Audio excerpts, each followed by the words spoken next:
But that just goes to show you this lesson real quick, is that if you live a wicked life, and you have a choice right now to live a godly life or to live a wicked life, you may make a choice. Hey, I'm going to get it right. Someday down the line, I'm going to go to church. I'm going to get it right. I'm going to read my Bible. I'm going to do it someday down the road. Well, guess what? You might do it someday down the road just like Manasseh did, but Ammon might not. Your kids might not. Your kids might learn the habit of church isn't important, we're going to the ball field. Your kids might learn the habit of the Bible's not important. God's not important. These things are not important. I don't care. You know, you're sitting there, you're drinking, you're partying, you're having fun, and you're going through your life, and then guess what? You have a wake-up call. You have a wake-up call, but guess what? Your kids don't have a wake-up call.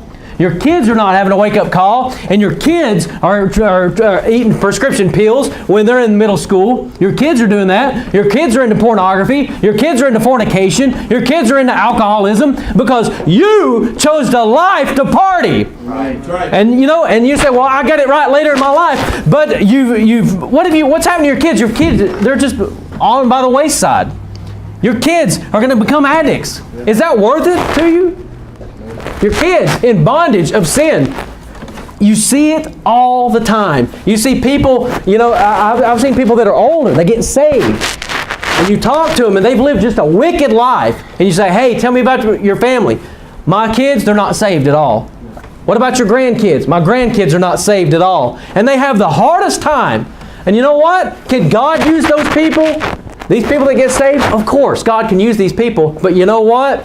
It's better to right now make a choice to do right because your kids are watching everything that you're doing. Your kids need to know that it's important to go to church. Your kids need to know it's important to read the Bible. Your kids need to know it's important to flee from fornication. Your kids need to know. And if you don't make it important, they are not going to make it important at all. And you know what? If society, you think about Manasseh caused the whole nation to sin.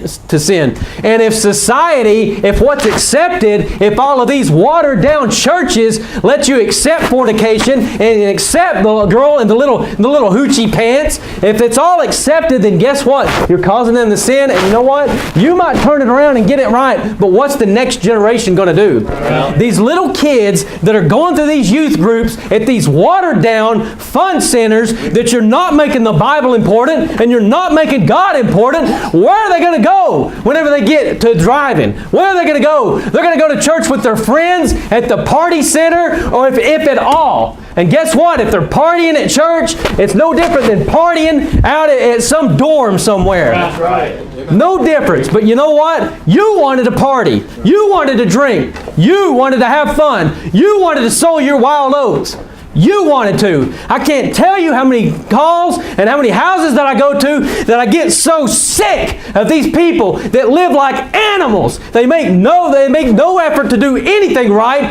They're drunks. There's cigarette butts everywhere. There's beer cans everywhere. They're in fornication. They have children out of wedlock. And what do they care? They don't care. And I come out, they're cussing blue streaks, and the little kids are out there, and you just want to take the kids and scoop them up and get them out of that environment.